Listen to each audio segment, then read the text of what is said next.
Hey guys, welcome to an anime news. And I know I haven't done much of these this year, and I'm sorry. Let's just kind of get on with it. Yeah, as you may know, which you probably do, and if you don't, why not, that Black Lagoon is now back, and that is the manga, not the actual series, because the series hasn't come back because there's no manga. And of course, if you've read the chapter like I have, then you're like, oh, poor Rock. But of course, that's the great news. But the bad news is the next chapter is not out until March 19th. So yeah, you guys can enjoy the wait for that, because I know I am not going to at all. Kill Me Baby, a very, very unique series from last year, has given out 686 Twitter icons because it got 10,000 followers on Twitter. Now, Crunchyroll is reporting they're doing this number just very randomly and stuff, but I've got news that they're doing 686 Twitter icons because that's how many Blu-rays they sold of the series, and even less DVDs of the series. Yeah, I personally watched the series and it wasn't the best. It was very hit and miss, more miss than hit, but an abysmal 686 Blu-ray sales is, yeah, I don't think they're going to be doing a second season of that. If you're a fan of the series though, then you can get the whole icons down the doobly-doo below. For your American fans out there, and I know there are a lot of Americans out there, especially of Nizumonogatari and Ori-Imo, you'll be happy to note that they are bringing out those two series on Blu-ray in February, with Nizumonogatari coming out on February 26th and Ori-Imo coming out on February 27th. Now, because it's from Aniplex, you guys will be like, what's the price? What's the price? And I can tell you the price right now for them. You ready for it? Nizumonogatari is on 5 discs, and that's pretty good because 5 Blu-ray discs, the quality is going to be amazing.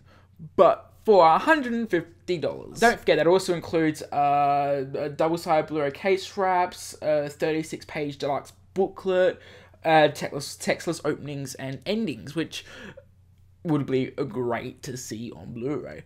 But Ori-Imo is coming out at, and it's $330. Now, there are character commentaries on all 16 episodes on the Blu-ray box, along with a 4-panel digipack newly illustrated by Hiro Kanzaki, which is quite cool. They're really good features, except the fact that it's $330. Yeah. Aniplex of America says that they get away with it because it's actually a direct import from Japan, so it's actually the Japanese price of the Blu-ray box. You can't do that, Aniplex. You won't get that many buyers of Ori-Imo. I mean, I love Ori-Imo. It's a great series, and I would love nothing more than have it on Blu-ray. But for $330, yeah, no, I'm sorry. I mean, considering they're both subtitled as well, it kind of, it's a bit dodgy, I'm sorry. I would like, if I'm paying that price, to at least have a dub. Now, if you're in Japan at the moment, which I know some of you are, a lot of you watching at home in Japan right now, you have to watch out. There is a sock thief around, and they are stealing up one of your socks. Apparently, there is a grown man going around Japan at the moment, stealing up the socks of Japanese schoolgirls. Yep, he's stealing one sock. He's pushing them down, knocking them out, and taking one sock. And that's it. That's all he's doing. Apparently, that's a fetish over in Japan, taking the socks of Japanese schoolgirls. And it's not even socks, it's just one sock. I would be annoyed as heck if someone took one sock of mine. I'd be like, dude, just take the pair. I've got no use for this last sock. No, and imagine him with these, like, drawers full of just one sock pairs. Personally, I would take both. But then again, I wouldn't take any. Yeah, there's much more interesting things to take on Japanese schoolgirls than just sock. Now, a certain astronomer has found this really unique nebula in space, which I like space. Space is very interesting. There's a lot of interesting things in space. Well, guess what they have found? They have found NGC 6357, which is near NGC 6334 in the constellation of Scorpius. Now, those numbers mean absolutely nothing, but as you can see from the picture, it is a very, very pretty sight. But what happens if we superimpose this onto this. Yep, they have found the ultimate MADOKA in space. Yeah, MADOKA exists. She's in space right now. We can all bow down to MADOKA Kami right now. Now, this revelation wouldn't come as a surprise to pretty much any of us, because we all know that she's up there somewhere looking over us. That's how 2012 never happened.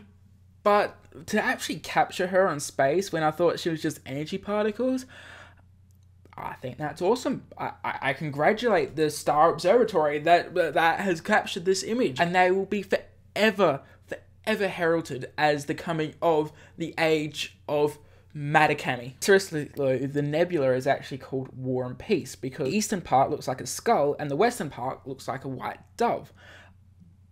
I would prefer it if it was called MADOKA. I'm gonna be honest. But that maybe we can send a petition up to start this, to get this named as MADOKA. Maybe we can. I highly doubt it, but we could try. I mean, we've done crazier stuff in the past, haven't we? But of course, that has been all my anime news for today. If you just want to subscribe to anime news, which is perfectly fine, then you click the little image down here in the doobly-doo area, and then you go to the page of anime news, and you can just see that. It'll be all nice and cool.